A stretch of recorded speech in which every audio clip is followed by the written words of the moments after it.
जी, अस्सलाम वालेकुम। वालेकुम अस्सलाम रहमतुल्लाहि कहिए, व कैसे तशरीफ़ लाए आज? देखिए, एक सवाल है। जी। अल्लाह फरमाइए। कुरान की या कुरान के दस्तूर की हिफाजत कैसे करेंगे? अल्लाह ने कहा है ना कि भाई मैं कुरान की हिफाजत करूँगा। वो कैसे, क्या कुरान की हिफाजत? हम भारत के नागरिक है, भारत के बाशिंदे हैं, यहाँ पर वो कैसा हिफाजत करेगा? हम तो अभी इस वक्त इस्लामी देश में नहीं रहते, एक भारत में रहते हैं। तो यहाँ पर कुरान की हिफाजत कैसी होंगी? अल्लाह कैसे कुरान की हिफाजत करे? तो कुरान की हिफाजत के दस्तूर की हिफाजत, अब कुरान भी कुरान तो दस्तूरी है। कुरान का दस्तूर ही हाँ, है चाहिए ना? ना। तो उसकी हिफाजत अल्लाह कैसा करेंगे, कैसा ये करेंगे? आपका हाँ, सवाल है। हाँ। तो मैं आपका जवाब देना चाहूँगा। हम्म। तो मेरे को ये बताइए कि कुरान की कैसा करेंगे, कुरान की हिफाजत हो रही कि नहीं हो रही, ये बताओ आप। कुरान ने अपनी शक्ल बदल दी है कि आप ही देखो, आप ये मत हम्म। समझो कि मैं सवाल पर सवाल रख रहा है। हम्म। आपके पास ही उसका जवाब मौजूद है। कुरान हम्म। ऐसी किताब है जिसमें सवाल भी मौजूद है, जवाब भी। तो मैं आपसे पूछता कि एक चीज़ मैंने आपको दिया, नोटा, हम्म। 25 लाख रुपए दिया। फिर बाद में मैं पूछ रहा हूँ आपसे, गौर से सुनना आपने। जब मैं आया 5 साल बाद आपसे पूछ रहा कि आप इसकी कैसी हिफाजत करेंगे, मैंने तो ये पूछना आपसे कि आपने ये 5-10 साल बाद आया मैं, तो आपने इसकी इसकी हिफाजत कैसी करे। हम्म। जब मैं कैसी करेंगे बोला तो आप ये बोलेंगे कि ये 25 लाख जो है ना, दिख रहे हैं ना, 25 गिन लो, वही नोटा, उसमें नोटा के नंबर भी चेंज नहीं है, इसको चिल्लर भी नहीं दिया किसी को मैंने। तो आप करेंगे क्यों पूछ रहे हैं? आगे मैं ऐसी करूँगा जैसा अभी तक के करा। देखिए, मैं आपका जवाब कैसा टू द पॉइंट दे रहा हूँ। मैंने जो 10 साल तक के किए ना, तो मरे तक के मर जाऊँगा, और ऐसी हिफाजत होगी जैसे भी हुआ, कि इसमें के नोट का सिक्का भी नहीं बदला। कई लोग चिल्लर मांगने आते थे, मैंने वो भी नहीं दिया। तो अब आप मेरे को, आपका सवाल, आप उसमें जवाब मौजूद है। क्या कुरान की हिफाजत नहीं, आपका ईमान ये नहीं? हम्म। अल्लाह ने बोला ये हमारी आयतों की तकज़ीब करते हैं, यानी आयतों को झुठलाते हैं। कुरान की आयत है ये, हमारी आयतों की तकज़ीब, तहरीफ करते, तहरीफ यानी बदल देते। तो क्या कुरान की अरबी मतन की आयतों को बदलते थे क्या वो? नहीं, अरबी मतन तो जैसे आप वसल्लम लिखे गए थे ना, आप वसल्लम में वो लिखे गए, नौज़ुबिल्लाह, कोई किसी तरह कोई ख़यानत नहीं की। जो अल्लाह वही करता था, तो वो आप वसल्लम कातिब को दिखाते थे, लिखो और फिर पढ़ के सुनाओ। हाँ, वैसी छः करके। और आप वसल्लम कोई वो नहीं थे, अनपढ़ नहीं थे। जो कुरान में आता ना कि अनपढ़ थे, कोई ज़बान नहीं आती थी, ऐसा कुछ भी नहीं था। परफेक्ट ज़बान अरबी अरबी आती थी आप वसल्लम को। तो कुरान उसके उसके अंदर तहरीफ कर दी गई कि आप वसल्लम को कोई अनपढ़ थे। अनपढ़ नहीं, कुरान में जो आपको वो आयतें दे दूंगा मैं, कि हमने आपको वो इल्म सिखाया जो आप नहीं जानते थे। हम्म। एक होता नहीं जानने वाला, एक होता अनपढ़। अगर आप सम अनपढ़ थे तो फिर अल्लाह ने ये भी कुरान में आयत है कि हमने अरबी मतलब में वही शब्द आया उसमें, कि हमने जैसा नहीं जानने वालों में नहीं जानने वाला किया। तो मतलब दूसरे भी जो थे, तो सारे साहबा भी अनपढ़ ही थे, मतलब किसी को अरबी नहीं आती थी। तो अनपढ़ नहीं जानने वाला। ये भी है कि ईमान और यकीन क्या है, आप नहीं जानते थे, हमने बताया तो मालूम पड़ा। आप तो सब एक अल्लाह तो है, लेकिन अल्लाह के टर्म्स और कंडीशन, दस्तूर जो आपने बोले ना, उधर ले आऊँगा। दस्तूर क्या अल्लाह का? ये लोग कैसे कर रहे हैं? उनके कॉन्शियस को नहीं पड़ता था कि कैसे करे, तो परेशान हो जाते थे, तो गारे हिरा में जाते थे। तो नबूवत ही मिल गई ना, वहाँ नबूवत मिल गई। आप ससुर को मालूम ही नहीं मेरे को नबूवत मिल गई करके, घबरा गए वो तो, ठंडी लग रही करके। माँ खदीजा रज़ी अल्लाह अन्हा ने भी नहीं बताया। उन्होंने जिक्र किया किसी ईसाई, उनका चचाजाद भाई वगैरह था जो ईसाई था उस वक्त में। अरे बेटे, ये तो नबी है, किताबों में लिखा है ना, बोले हमारे एक नबी आएंगे जिसका नाम अहमद होगा। और लोग बोले इनके जानी दुश्मन हो जाएंगे, इनको हिजरत करनी पड़ेगी। अगर उस वक्त में मैं ज़िंदा रहा तो मैं इनकी ज़रूर मदद करूँगा। मतलब उसने ईमान ला लिया उन पर, एज ए नबी करके माना। तो ये चीज़ें इसलिए कुरान में आता कि तुम यहूदी रहो चाहे नसारा रहो, लेकिन हो ईमान वाले तो जन्नत में जाएंगे। यहूदी नसारा हो जाना कोई गलत थोड़ी है, वो रहे ना, लेकिन हो ईमान वाले, उसका ईमान इस पर होना कि आप शर्माए करके। तो शायद आपको कुछ इत्मीनान हो गया होगा कि हिफाजत पहली भी हुई, अभी भी हुई, क़यामत तक की होती रहेंगी। अल्लाह हिफाजत करे, अरबी मतन में कोई किसी तरह का चेंज नहीं। क्योंकि मैं आपको उधर को जमात इस्लामी खासतौर पर जंगजू पैमाने पर इस चीज़ को बोलती है अपने मजलिस में, कि जो फैक्ट है कि कुरान की, भूल रहा हूँ मैं, आपको मालूम होगा गालिबा, कि हर हर इलाके से, हर ममालिक से जो जो कुरान की कॉपियाँ जो कॉपियाँ लाई गई उसको चेक करी, लेकिन कहीं पर भी ज़ेर और ज़बर का भी फ़र्क नहीं आया। अरबी मतन सब जगह एक ही जैसा है, इससे इनकार नहीं किया जा सकता। तो ज़ेर और ज़बर बोले और ज़ेर और ज़बर तो लगे थी नहीं, तो बाद में लगे। एक बोला गया कि ज़ेर, एक बोलने के लिए ज़ेर ज़बर का चेक कर दो, पहले तो ज़ेर ज़बर लगे थी नहीं, तो उसके मायने ज़ेर ज़बर के मायने ये नहीं होते। ज़ेर ज़बर का फ़र्क ये जो, अब चेक किसने कराया, जो ईमान वाला नहीं थे उन्होंने कराया। तो ज़ेर ज़बर के मायने ये कि जहाँ जिसका जो प्रोनाउंसिएशन था ना कि इसकी किताब, तो वहाँ पर इसकी किताब ही, उसकी किताब जहाँ ज़बर लगा इस लिखा था, उर्दू में लिखा हुआ रहता इस, कहाँ ज़ेर लगाना कहाँ ज़बर लगाना अपने को समझ जाता। उर्दू में अपन ज़ेर ज़बर लगाते क्या, ये तो अपने लिए समझने के लिए अरबी में भी ज़ेर ज़बर लगाया गया। अगर जिसको अरबी आती ना तो उसको बात ही समझ में आ जाती। कह रहे ये इसकी किताब है ना यार, अब इसकी किताब बोलते मतलब आप मौजूद है इसकी किताब, नहीं हमने उसकी समझ लिया, उसकी क्या बोलेंगे यार, इशारे से बोल रहे हैं इसकी किताब है। तो समझने को किसी लैंग्वेज को समझने के लिए कोई ऐसा ज़रूरी रहता। तो हमको पढ़ने में आसानी हो इसलिए ज़ेर ज़बर लगाया गया। उर्दू में भी कभी कभी कुछ लोग जो नए रहते हैं उनके लिए ज़ेर ज़बर लगाते कि वो उनको, और बाद में जब प्रैक्टिस हो जाती तो कोई ज़रूरत नहीं ज़ेर ज़बर लगाने की, तो वो आसानी के लिए ज़ेर ज़बर लगाया गया, पहले ज़ेर ज़बर नहीं थी। और किसी अब जैसा ये, अब ये कुरान की हिफाजत या कुरान का दस्तूर के ताल्लुक से जैसे एक कानून समझ में आता है कि वो किसी ज़माने में शाहबानो का केस था यहाँ पर। हाँ अब शाहबानो का केस सुप्रीम कोर्ट ने वापस लिया, तो मैं ये समझ रहा कि जब शाहबानो का केस कुरान के खिलाफ में था, लेकिन सुप्रीम कोर्ट ने उसको वापस लिया तो इस तरह से मैं समझ रहा कि वो दस्तूर या कुरान की हिफाजत हो रही, वो एक कुरान की हिफाजत भारत हाँ, में हुई है। इस पर मैं तो बोलूँगा।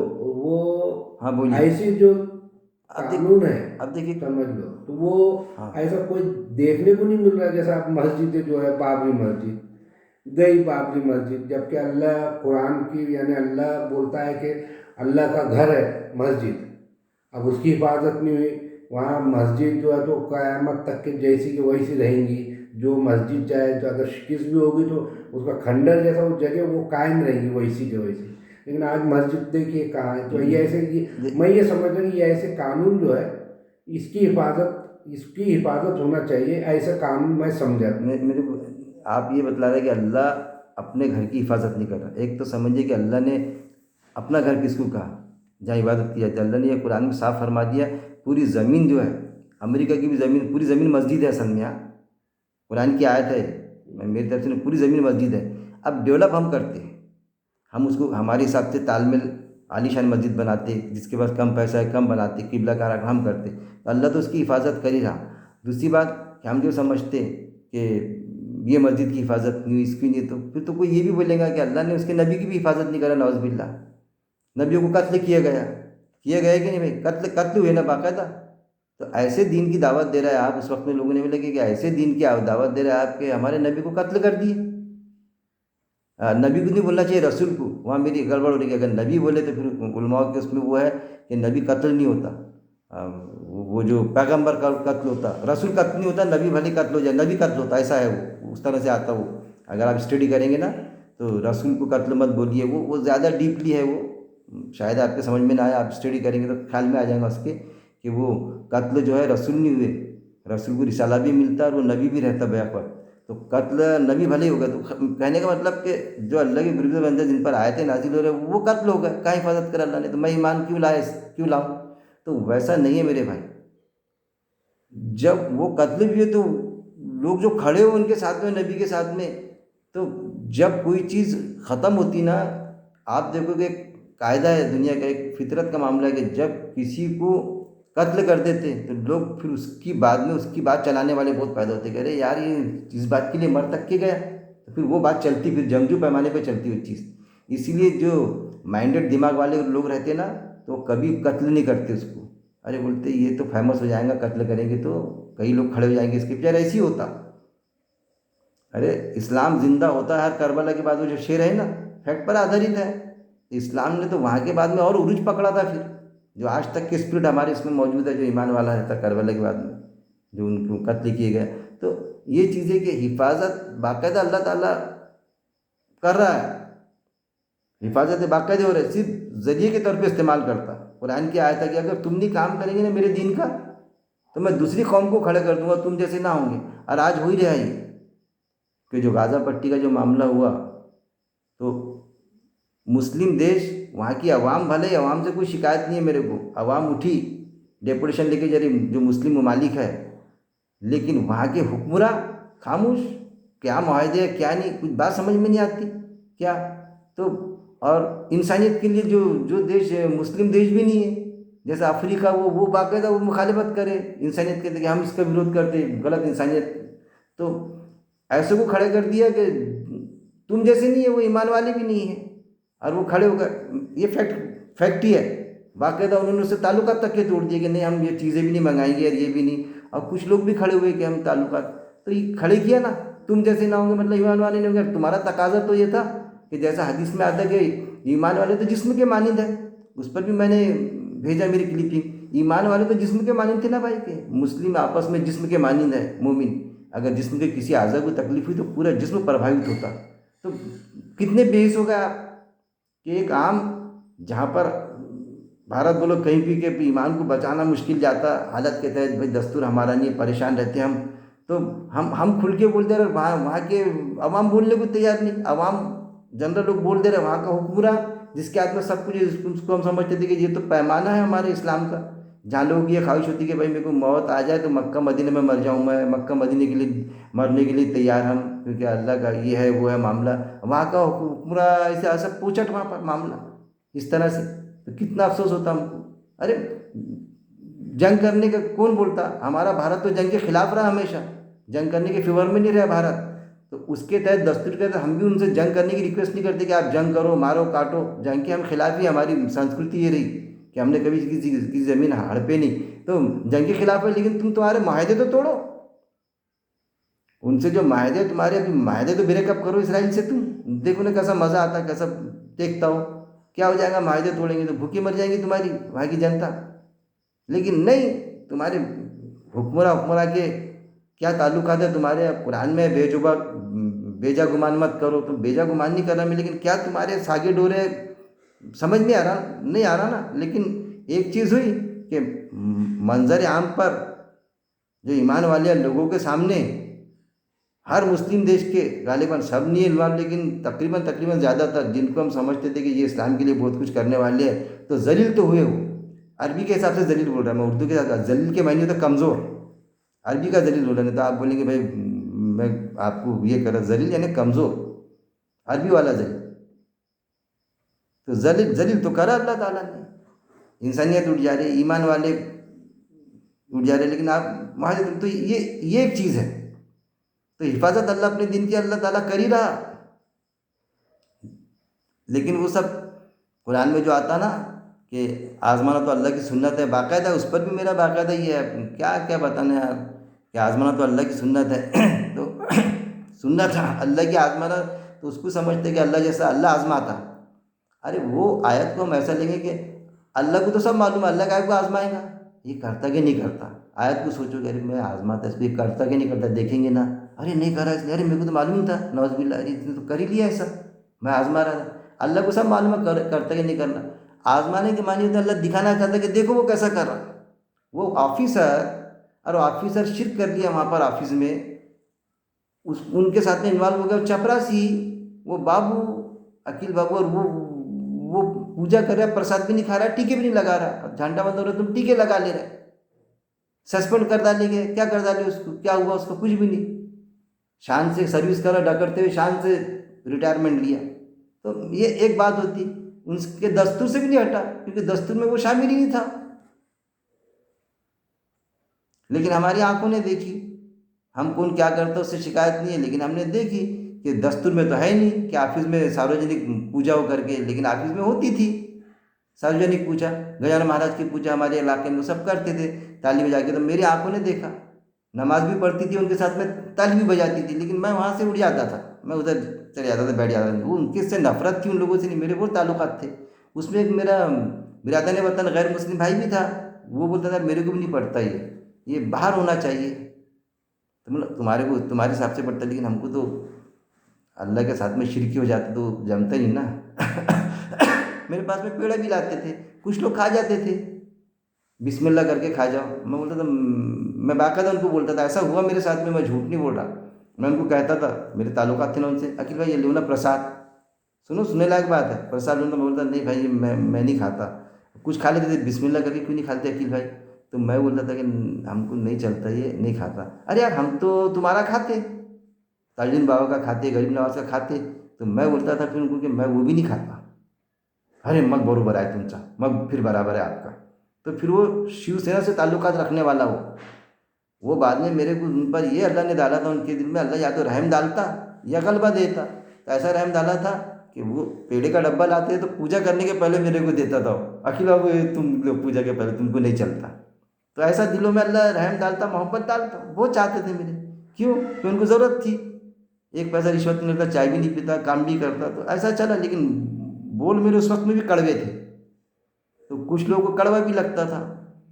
लेकिन इंसानियत के लिए मैं उस वक्त में भी दौड़ा, किसी के भी लिए जितनी मेरी ताकत थी, आज भी मैं दौड़ता, आगे भी ये करूँगा। आज भी मैं जो दर्द दे रहा हूँ तो सबके लिए मेरा दरवाज़ा खुला, आप आए सवालत करें मेरे से, जैसा करना है करें। मेरे को कभी ऐसा बुरा नहीं लगेगा। जैसे कुछ आलिम अक्सरियत ये बोलती है, अरे आप तो मुर्तिद हो गए, अरे आप तो कादियानी हो गए, आप तो मुनकर हदीस हो गए, अहले खबीस हो आप, अरे आप डबल से कलमा पढ़ लो।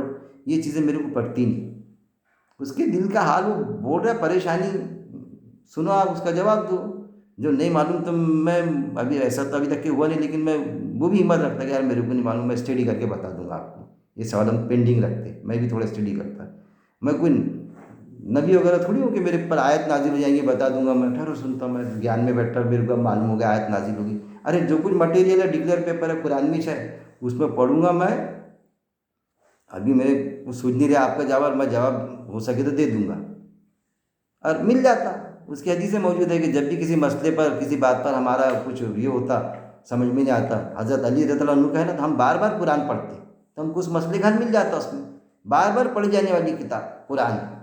लेकिन हम मसले का हल कुरान से नहीं ढूंढते, हम जाते मौलाना के पास में, मौलाना बताओ, मौलाना ने जैसा बताया ना बस, तो वैसा मान लेते हैं। तो वो है आयत, उन्होंने अपने उलमाओं दरवेशों को, मशाइखों के सिवा अल्लाह का रब बना लिया।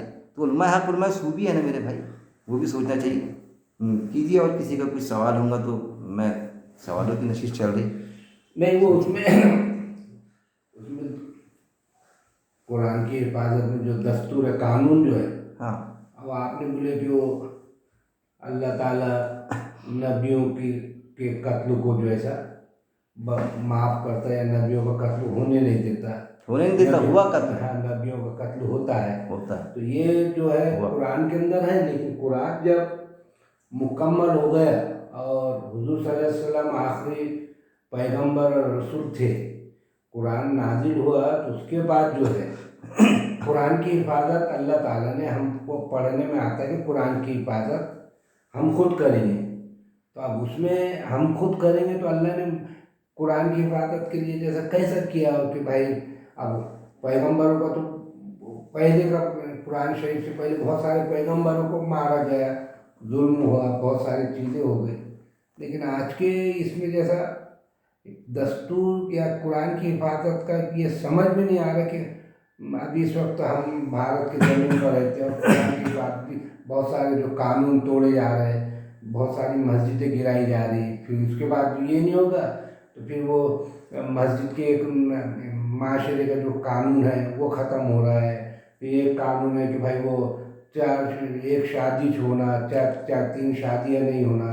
फिर वो दूसरी बात, वो अज़ा का मामला आ गया है कि भाई वो अज़ा को बिल्कुल बंद कर दिया जा रहा है। तो अब ये बोले तो अल्लाह का दस्तूर ही है ना, ये कानून को कैसा ही अल्लाह हिफाजत कर रहा है, तो कानून ख़त्म हो रहे हैं। हाँ ख़त्म। अब इसका जवाब दूंगा मैं, हाँ, गौर से सुनना आपने। कानून क्या कानून कहाँ ख़त्म हुआ अल्लाह का? समझिए, आपको नमाज नहीं पढ़ रहे क्या? अरे एक अजान नहीं दी जा रही, नमाज भी पढ़ रहे हैं। आप हज को नहीं जा रहे क्या? हाँ। आप शादी नहीं कर सकते क्या? कहाँ कानून? किसी की कोई चीज़ नहीं मानने से। मैं बोलता रमज़ान महीने में पूरी मस्जिदें भर जाती हैं। अरे 5 वक्त की नमाज फ़र्ज़ है क्या नहीं? ये एक भी नमाज माफ़ है क्या? रमज़ान महीने में सब मस्जिदें भर जाती, और रमज़ान महीना ख़त्म हुआ, ईद की नमाज हुई, उकड़े वाले रह जाते। हमारे तरफ उसको उकड़ा बोलते, उकड़े वाले रह जाते बस। वो दिखेंगी 5 लोग 7 लोग मस्जिद, जहाँ पर पूरी मस्जिद इतनी भर जा रही थी, वहाँ पर फजर की नमाज अब कैसी उसकी वहीद है फजर की नमाज छोड़ने की, तो वहाँ पर तुम्हारे को 5-7 लोग दिखते हैं। तो आप ये बोल रहे हैं कि अरे नहीं अल्लाह का कायदा टूट गया। टूटा नहीं मेरे भाई, आप कायम है ना कुरान पर, दस्तूर पर है ना अल्लाह का, मैं कायम हूँ ना। और ऐसे भी कायम है कि आप कायम नहीं कि मर जाऊँगा लेकिन कुरान को नहीं छोड़ूंगा, मैं तो हूँ उस पर, आप भी है। अरे हम क्या दावा करते हैं, काम ईमान वाले को भी वैसा ईमान है, अरे नहीं छोड़ेंगे, तो हम है ना कायम। तो दस्तूर वस्तूर मिटता नहीं, किसी के इससे नहीं किसी के ईमान से। फिर अब वो सच वाला ईमान में था, काम किया, मस्जिद के भी जिम्मेदार तक के था, जो भी मामला। अब अंडरग्राउंड होकर सच वाला करके जिस पर ईमान था कुरान के खिलाफ सारी गतिविधि चलाता। अब वो चलाता तो क्या वो कुरान से वो आयतें मिट गई कि उसके मिटने से वो मिटा। अब वो लोग उसको ये समझते कि अरे वो मुर्तिद हो गया, अरे मुर्तिद हुआ तो कुछ उलमा, अक्सरियत उलमा की मुर्तिद की सज़ा मौत है। मैं बोलता बिल्कुल नहीं है, मुर्तिद की सज़ा मौत नहीं है। वो तो वहाँ उसने कहा, तो मैं उसमें गया डिबेट्स में, तो उसको ये बोला कि भैया जो आपने शुरू किए ना इससे आप बल्कि फ़ायदा हो रहा है हमारे मुस्लिम लोगों को। बोले कैसा फ़ायदा हो रहा है? अरे लोग बन रहे थे शौरी मुस्लिम बन रहे हैं। शौरी के मानी समझे ना, पहले जो बन जाते थे ना कि बस कलमा पढ़ लिया मुसलमान हो गया, वो शौर के साथ में आ रहा है वो, क्योंकि कुरान को जब आप बोलते तो कुरान की स्टडी करता हो, अरे एक्चुअल है क्या। तो अल्लाह ताला तो ऐसो की चीज़ कोई प्रश्न उठाएगा तो वो चीज़ का वो होता ना। मैं बोलता बाबरी मस्जिद शहीद हो गई तो क्या इस्लाम उठ गया क्या? कौन सा फ़र्क पड़ गया? नहीं उठना था, सारी चीज़ सारा मामला था कि नहीं होना था। लेकिन अगर ख़त्म हो गई तो उसके आगे उसमें कितनी मस्जिदें बना ली लोगों ने। कोई वहाँ हमारा थोड़ी था कि यहीं होना था मस्जिद, ऐसा कुछ था क्या कि यहाँ नहीं दूसरे की मस्जिद हो गई तो अरे अब कहाँ नमाज़ पढ़ेंगे, ऐसा इतना कोई पहाड़ नहीं टूट पड़ा। लेकिन एक चीज़ रहती कि हमारा जो है हक मारे गया, वो था हमारी ज़मीन, जैसा मेरा एक घर था मेरे नाम से था, तो नहीं खाली कर दो आप, तो मैंने कहीं और बना दिया, उससे अच्छा बना दिया अल्लाह ने। लेकिन इससे इनकार नहीं कि मेरा हक मारेगा, मेरा था ना, मेरे नाम से था ना, लेकिन अब तुमने निकाल लिया कि नहीं यहाँ पर ऐसा था हमारा पीढ़ा पीढ़ी, जो भी। खैर वो मसले में मैं नहीं जाऊँगा, जो भी हुआ। लेकिन इस्लाम को कोई वो दस्तूर, अल्लाह का दस्तूर कायम ही है, इससे इनकार नहीं किया जा सकता। मुस्लिम ममालिक के हुक्मरां वो हो गए, कमज़ोर हो गए, लेकिन वहाँ पब्लिक उठे दूसरे यार इस्लाम का काम कर रहे। तो ये हमारी कमतर सोच है कि हम सोचते कि दस्तूर में खलल, कोई खलल नहीं आ रहा है, दस्तूर में नहीं आता। वो हदीस में कहाँ तक किया, कुरान में तो नहीं है, लेकिन जब तक कि एक ईमान वाला कायम है, मुझे नहीं मालूम, मेरी इतनी स्टडी यहाँ तक की तो नहीं हुई, लेकिन मैंने मेंबरों पर सुना कि जब तक एक ईमान वाला कायम है तो अल्लाह ताला दुनिया का कारोबार चलाते रहेंगे अल्लाह ताला। तो एक ईमान वाला नहीं, कई ईमान वाले कायम हैं। अरे यार फिरौन इतनी मुखालिफत कर रहा है, उसके घर के अंदर ईमान वाली, आप बोलेंगे कैसा? सारों के लिए मुखालिफत कर रहा और उसके घर में ईमान वाली पल रही। गलत बोल रहा है कि भाई मैं उसकी बीवी वो जन्नत में जाएंगी। देखो डिक्लेयर ईमान वाली थी, जन्नत में जाएंगी, कुरान में जिक्र हुआ। और आप ससम के रिश्तेदारी में उनके लिए जान लुटाने के तैयार, जब आप ससम तवल्लुद हुए तो उनका चाचा हार दे रहा उसको, लौंडी को, अरे मुझे कितनी खुशी, मुझे भतीजा हुआ, अरे लड़का भतीजा हुआ, हार दे दिया अपना का। सबसे कड़ी मुखालिफत अबू लहब ने किया, उनके घर में ये सारी चीज़ें ना। मूसा सलाम कहाँ परवरिश हुई उनकी? दुश्मन जो बच्चों का कत्ल कर दे रहा है कि एक पैदा हो जाएगा और बच्चों का कत्ल, और वो पैदा भी हो रहा है, उसके घर पे भी जा रहे हैं, वो समंदर में से सारे वाक़यात मौजूद है ना। तो ये है अल्लाह की हिफाजत। तो अल्लाह ने तो कुरान के मानने वालों की हिफाजत कर दिया। तो कुरान की हिफाजत को तो कुरान दस्तूर है अपने आप में, तो दस्तूर बाकायदा ही है। और वो जो आपने बताया कि वो तलाक, तो उसमें उलमा हज़रात का डिस्प्यूट है उसमें कि वो जो फैसला हुआ, वो जो उसने शाह बानो ने जो उठाई थी सवाल, अब बाद में फिर उसके फेवर में फ़ैसला नहीं हुआ, हम समझते हैं कुरान के फेवर में हुआ। अब बाद में अभी जो बात का फ़ैसला हुआ ये हुकूमत ने जो की, तो ये उन्होंने उस हुकूमत ने शाह बानो के फेवर में की ना। कुरान की आयत का रेफरेंस दिया उन्होंने कि नहीं, कुरान में नहीं, हिसाब से नहीं होती, वो नान नुस्खा देना पड़ता, वो तलाक नहीं हुई कितने बार, तो वो कुरान के हिसाब से नहीं छूती। एक मस्जिद में 100 बार भी बोलते तो तलाक नहीं होती। आप बोलेंगे अरे अकीलों को कैसा बोल रहे, तो ईमान से फिर अरे अहले हदीस वाले, आप बोलते हनफी मसलक में नहीं, तो अहले हदीस वाले हनफी मसलक के है नहीं क्या? मानते ही नहीं। 100 बार भी बोल दो एक मजलिस में, इद्दत की मुद्दत कंडीशन ही उसकी, और मैं भी उस पर कायम है। और मौलाना डॉक्टर असरार साहब मरहूम, मैं बहुत इज्जत करता हूँ उनकी, वो वो भी पहले इस चीज़ को मानते थे कि एक मजलिस में, देख लेना आपने क्लिपिंग मैंने भेजा, एक मजलिस में कितने भी बार बोलते तो तलाक नहीं होती, लेकिन बाद में उनकी क्लिपिंग ये आई कि मैंने काफ़ी स्टडी किया तो मैं इस पर पहुंचा कि इस बारे में मैं लोगों को बोलते नहीं अब, लेकिन वो हो जाती ऐसा करके लिए। अब वो जो पहले उनकी व्यूज़ पर चलते थे नहीं होती, तो नहीं होती का तो मसला ये था ना कि नहीं हुई तो फिर हलाला करा लो, फिर आज भी हलाला कराते नहीं, चुप चुप शादी कर दो, फिर उसको तलाक दे देगा, उसमें तो हलाले में पैसे खा गए ना। कुछ कुछ है उलमा हजरात उनके क्लिपिक है ना, पैसे खा गए। तो कुरान में जो आयत आती कि पैसा भी हसम हजम, उसकी बीवी भी हजम, 1 लाख रुपए भी लिए उससे, अब बोले मैं तलाक दे दूंगा, उसको क्लिपिंग मौजूद है। अब फिर बाद में आया कि भाई दे दो ना मेरी बीवी को तलाक, हलाला हो गया। नहीं वो नहीं बोल रही ना तुम्हारी बीवी, तुम बोलती मैं इसके साथ रहूँगी, रात भर समझा दिया कि इतना अच्छा मौलाना तेरे को मिलेगा कि वो ऐसा, वो सच सोचो थी कितना पोचाट मेरे को मारता था, कितनी इज्जत कर रहा है, इतना बड़ा, कितनी इज्जत इसकी कि जब ये बयान करता तो मस्जिद अल्लाह अकबर के नारे लग जाते हैं, और ये अपनी बीवी बनाने को तैयार है, छोड़ रहे उसको, तो दूसरी बोलती मैं नहीं रहती तेरे साथ, मैं इसके साथ में, देखो तुम्हारी बीवी तो नहीं बोल रही है, तलाक उसको देना है कि तेरे को देना है।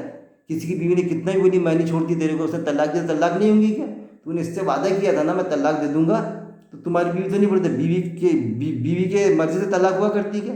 मेरे को बोलो भाई, तलाक का अधिकार हमको है ना, हमारे बाप को है ना, किसी को नहीं है। अब बीवी की मर्जी की ज़रूरत नहीं, उसको छोड़ने का मतलब छोड़ने का है, उसमें तो ये मामला स्टडी में जाएंगे आप, वजह की भी ज़रूरत नहीं है कि वजह के तहत, वो तो अलग मामला है कि हलाल चीज़ों में सबसे ज़्यादा, अब बता दिए सबसे ज़्यादा हलाल चीज़ों में बदतरीन चीज़ क्या है? तलाक है। पसंद नहीं थी आप सब, अरे ऐसा कुछ भी नहीं मेरे भाई, हलाल भी है, हलाल चीज़ बदतरीन हो जाएंगी यार, बुरी चीज़ हो जाएंगी।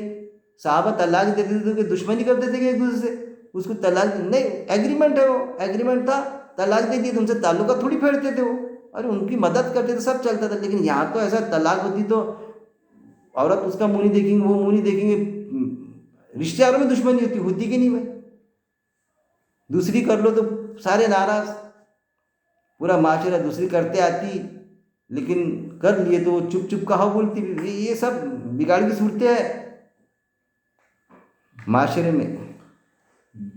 अभी एक माशरे का एक बात है कि आज अपने मुस्लिम माशरे में, जोर से बोलिए आप जरा, आवाज़ मिले। हाँ मुस्लिम माशरे में जो है शादियाँ निकाह जो भी है जी, वो आसान नहीं हो रहा है, बल्कि उसको महंगा कर दे रहे, बहुत महंगा। इसकी क्या वजह है? हाँ देखिए, भाई निकाह को आसान करना चाहिए। खर्च जैसा आंध्र में, हैदराबाद में देखो लाखों रुपए शादियों में खर्च हो रहा है, इसको आसान और अच्छे तरीका जो इस्लामी तरीका है उसको वो नहीं हो रहा है, उसकी वजह क्या है? आ गया समझ में, मेरे आ गया समझ में। मैं अब देखिए, मैं आपके सवाल से जूँगा।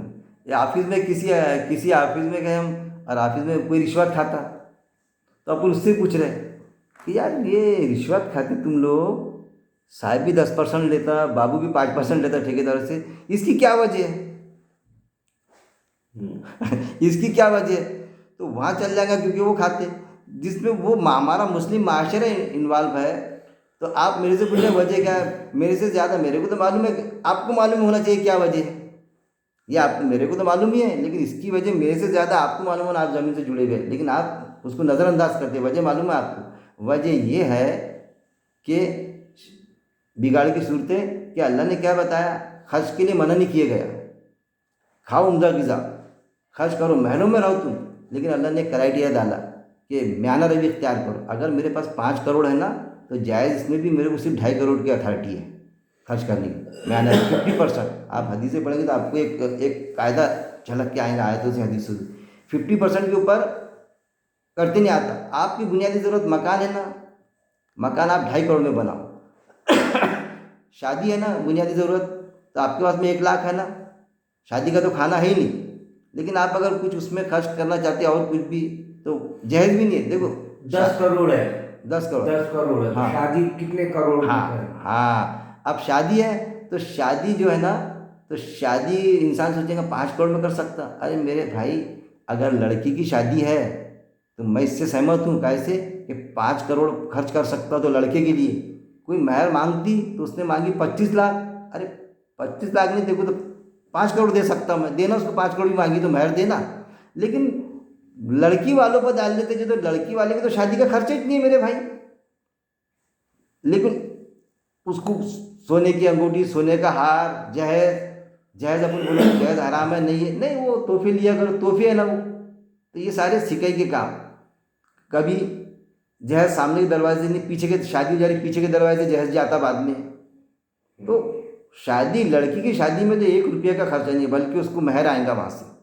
खाना भी नहीं है, मैं खाने को हराम नहीं बोलूँगा, लेकिन कुछ लोग ऐसे हैं कि ये भी नाजायज़ है।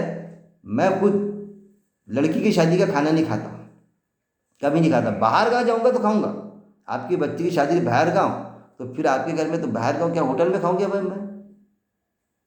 तो मैं शादी में खा लेता बाहर का, लड़की की शादी की मैं बाहर के, लेकिन मैं शहर में हूँ, मेरा मौजूद है। लेकिन बाहर का भी कोशिश ये करता हूँ कि घर में खाना हो गया, कहीं पर गए तो भाई बना लो, मैं खा लेता ना, कुछ भी इतना इंटरेस्ट नहीं आता मेरे को, थोड़ा वो अजीब लगता। तो वो है। लेकिन मुकामी सतह पर नागपुर में अगर शादी होती है तो मैं वो शादी अटेंड करूँगा, मैं मुबारकबाद भी दूंगा। अरे खाना नहीं, वो चले जाता मैं, वहाँ ही नहीं बोलता, वहाँ खड़ा रह के बोलना कि भाई ये हराम है खाना, और ये फिर ऐसा बोल के शर्त थोड़ी फैलाना है। अब कोई क्यों नहीं खा रहा है, अरे खाओ ना, आपको तो खाना पड़े, अरे मैं चलता ना, बोल देते उजत नहीं, इसलिए नहीं खा रहे मियाँ कि हराम है। तो पूरा बोलो ना भाई, जब इतनी ताकत है ना तो ऐसा बोलो। हराम तो बोल दिया आपने, उसको दिल को धक्का दे दिया, तो फिर ये भी बोलो कि आप हरामी हैं, आप खिला रहे, तो खाने वाले भी पूरे हरामी, हराम कर रहे तो हरामी हो गए ना। किसी की ताकत है कि बोल के बोलने की शादी में ऐसा बोलो, तो पूरा बोलो ना। फिर मैं ऐसा बोलता कि गाली दे तो फिर हिज्जे करके गाली दो ना पूरी। गाली दिए ना तुमने तो मैं उसके हिज्जे बताता ना, आम। अगर मैं गाली देके तो बता ही नहीं सकता आपको आम, तो आम के हिज्जे बराबर बताओ ना, मीम अलीफ जीम जबर आम थोड़ी होगा। अलिफ मद मीम जबर आम, पूरे ऐसे हिज्जे करो ताल के साथ में, देखो कैसे जूते पड़ते थे। तो माशरे के बिगाड़ है, जो हम हिकमत के साथ में, बड़ी अच्छे के साथ में नसीहत करो उनको। तो वो जो नसीहत में तुम अच्छे अंदाज से नसीहत करने में कभी मैं भी फेल जाता, अल्लाह माफ़ करे। लेकिन हमारे दोस्त है जमात से जुड़े, बड़े अच्छे अंदाज से नसीहत करते, उन्होंने मेरे को कुरान से बोलना चाहिए, कुरान तो था, मेरा अकीदा था कुरान पर, लेकिन कुरान पढ़ने की रग़बत उन्होंने दी है मेरे को। उनसे एक मैसेज मिला, अब मुलाकात हुई थी उनकी गैदरिंग में, जबकि मैं स्टेज पे, मेरे को गाने का बड़ा शौक था, आज भी है। तो वो वहाँ पर आए थे, अटेंड करे थे। अरे बहुत अच्छा गाते हैं, आपका आवाज़ तो बहुत अच्छा है। ताल्लुकात बनाए, किताबचा दिए मुझे, शहादत हक़। उसके बाद में फिर वो पढ़ा मैंने, फिर मेरे को बड़ा इंटरेस्ट आया कि हक़ की शहादत वहाँ पर हुज्जत बनेगी तो क्या जवाब दूंगा। तो फिर वो कुरान का वही लगा दिए। फिर उनके साथ घर पे गए मैं, दोनों मियाँ बीवी जुड़े हुए इज्तिमा से कुरान की दर्स वगैरह देते, तो ये अब इन्होंने लगा दिया, वो बोलना पड़ता है वाक़या। तो वो मैं इधर बैठा हुआ, उनकी अहलिया पर्दे में बैठी, चाय वाय बन के वहाँ से चालू कर दी उनकी अहलिया ने। ये तो डोज दे दी, उन्होंने बोले नहीं बोले वो नहीं मालूम मेरे को, लेकिन उसको क्या सूझा, क्या अहलिया को मालूम रहता ना कि तरबियत हो रही करके शख्स की, और अकील बाबू जैसा इंसान, टेप लगा दी उसने हमारे बाजी ने कुरान का की वो फरियाद। अब बस ताकों में सजाया जाता हूँ कस्मों के लिए, ये इस्तेमाल क्या था, आँख से आंसू जारी हो गए। मैं मेरी सिचुएशन देख तक सोच, मेरे को ऐसा लगता कि मैं तो ईमान वाला था ही नहीं। कुरान के लिए मरने मिटने एकदम आंसू जा रहे, मेरे को रोक रहे हो, रो मत ना, जज्बाती मत बनो ना, कुरान पढ़ना शुरू कर दो, क्या हुआ, मरे थोड़ी आप। बस दिल में रखा कि अब तो कुरान ही पढ़ूंगा, कुरान को समझूंगा मैं, अब समझ बगैर रहूंगा नहीं, समझ के दिल नहीं लगता था मेरा। जो भी थोड़ा बहुत समझा दिया अल्लाह ने, ऐसा समझाया कि मैं बोलता कोई आलिम फाजिल कोई भी रहे तो आए, मैं कोई मुफ्ती और ये थोड़ी हूँ, लेकिन आलिम तो हूँ मैं, मदरसे से फारिग हूँ। मैं कुरान का काफ़ी, मैंने 4 दौर करा कुरान के, विद क्वेश्चन आंसर सवालों के। मैं सवाल करता था, कुरान का दर्स देने वाले थे, कुछ लोग चिढ़ते भी थे मेरे से, कितने सवाल करता, कैसा करता। लेकिन मेरे को क्रीम निकालने का था, दूध को मैं तपाया, दूध को मैंने तपाया, अपने आप को मैंने बर्दाश्त करा, मलाई निकाला, मैंने क्रीम निकाला। मैं बोलता करो मेरे से सवाल, आज भी मैं जो सवालात के ज़रिए से मेरी तरबियत होती, मेरे को माशरे के मालूम पड़ता। चलिए अब क्या है जज्बा। इसमें जो है खास तौर से जो वजह जो है, वजह हाँ इसमें क्लियर नहीं हो रही है। हाँ जो मैं समझ रहा था कि भाई शादियों के ताल्लुक से जो मस्जिदों में ऐसी कुछ तकरीरें या खुतबे ऐसे हो जो निकाह को आसान हो जाए, और इस तरह से ये शोबाजी, जायज़दान और फिर खाने पीने, और ये जो आपने बताया कि भाई वो लड़की की तरफ से जो शादी का तो खाना ही नहीं है, लेकिन ज़्यादा तो सब लड़की वालों की तरफ से बोझा हो जा रहा है। तो इसके ताल्लुक से जैसा जो मोमेंट होना चाहिए या जो हलचल होना चाहिए, उलमा किराम या इमामों की तरफ से जो कुछ भी ये तहरीक मिलना चाहिए, वो चीज़ और अगर हो जाए, अमल हो जाए, तो कुछ इसका समझ लो इलाज हो सकता हो रही ना भाई, मैं बताता हूँ, मैं नाम नहीं बताऊंगा, लेकिन मेरी रिश्तेदारी की शादी, वो बच्चे का रिश्ता हुआ, मैं नाम बिल्कुल नहीं बताऊंगा।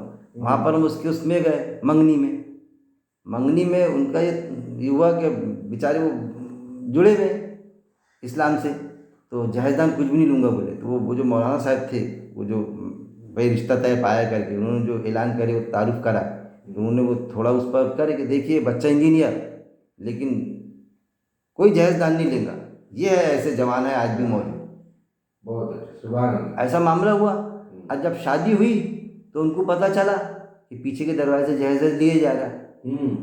वो मौलाना शादी में नहीं आए, उनको कुछ शर्म लगी, ये आए होंगे तो मैंने तो देखा नहीं, मैंने बोला ये कहाँ है, तो लिए गए पीछे के दरवाजे से लिए।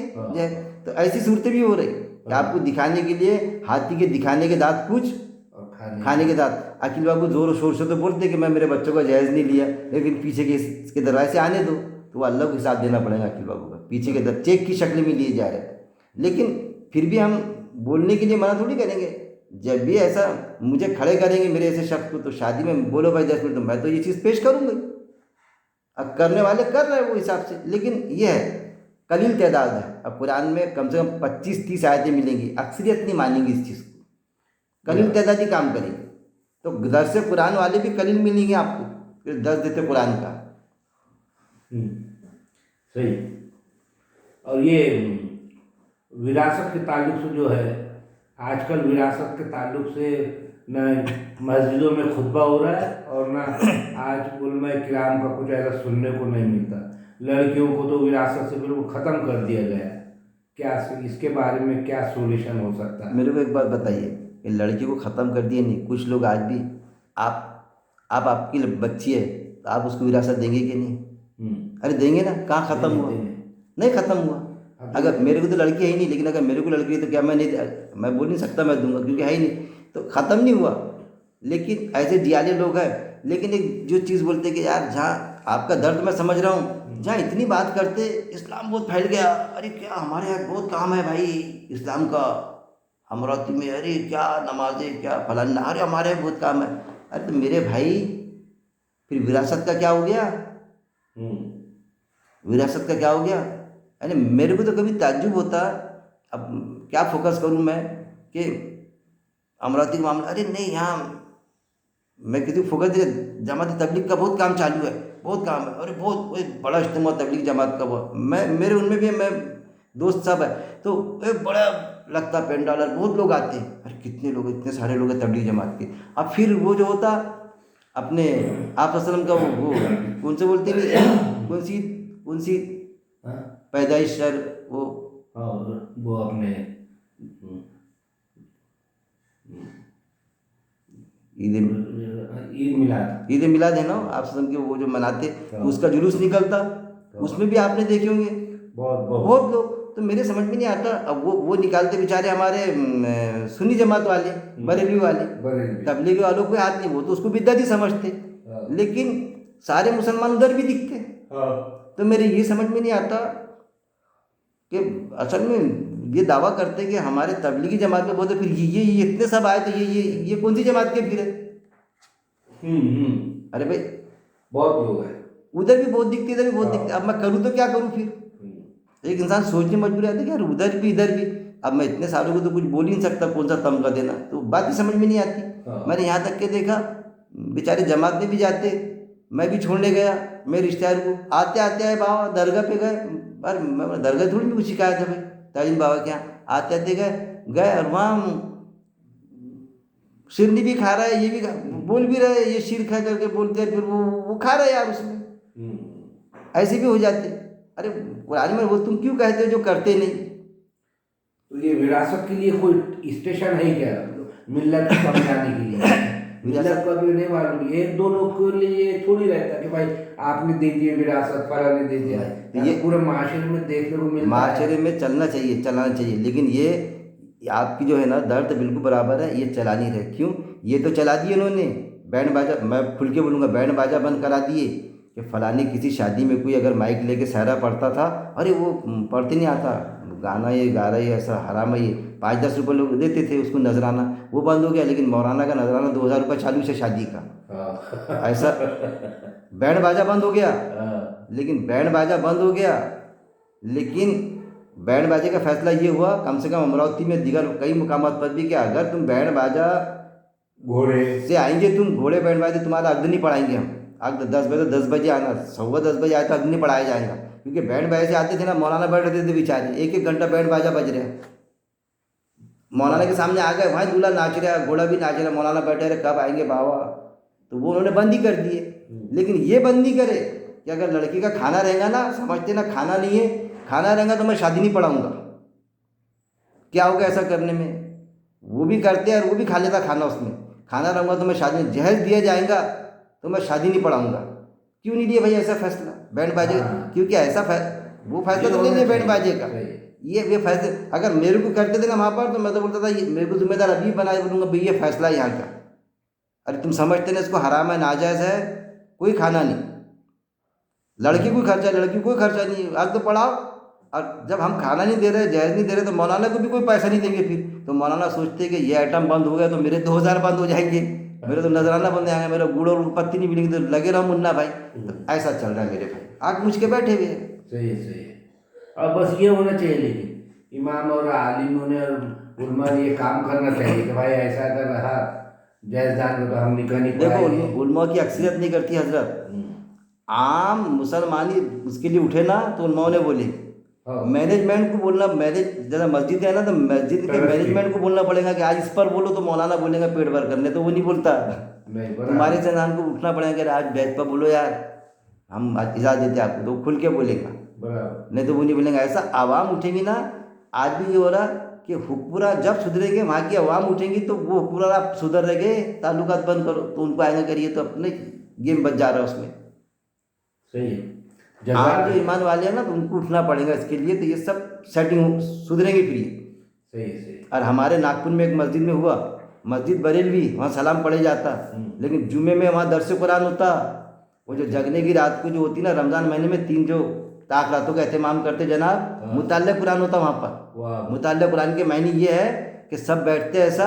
अब मैं मौलाना मौदूदी रहमतुल्लाह कुरान लेके बैठा तो कोई रोक नहीं सकता। अहमद रज़ा साहब का कोई लोग, कोई अपने उनका यहाँ के नागपुर के जो है अब्दुल करीम पारिक साहब मरहूम, उनका लोग कभी नहीं कि भाई मैं शायद का ऐसा समझा मुताल्ला कुरान का मतलब, मना नहीं करते। 3 दिन होता है, लेकिन उसमें कितने बैठते मालूम? 10-20 बैठते। कुरान अच्छी चीज़ है, होना चाहिए मुताल्ला सबके। कुरान से आप क्या समझ रहे थे, वो आना कि मैं ये समझा, वो दुरुस्त कर लेता अपने आप को। ठीक है, ठीक है, फिर आज के लिए तो इतना काफ़ी। जज़ाकल्लाह। आप यहाँ पर तशरीफ़ लाए, अल्लाह आपको जज़ा खैर दे। आमीन। मेरी भी तरबियत होती है, अगर मेरे में कुछ बोलने में कुछ मैंने कोई ऐसी कड़वे अल्फाज इस्तेमाल किया होगा तो मैं आपसे माफ़ी चाहूँगा, अल्लाह भी मुझे माफ़ करे। और हम यही दुआ करेंगे अल्लाह से कि अल्लाह हमको कुरान समझने और ऐसा समझने जैसा अल्लाह तू समझाना चाहता, बस वैसा समझाते हुए उसकी तौफीक, और उसको कुरान को समझने के बाद में उस पर अमल करने, और अमल के बाद में मौत तक जमे रहने की मेरा मालिक हमको तौफीक दे। आमीन। व आखिर दावाना अनिल हम्दुलिल्लाहि रब्बिल आलमीन।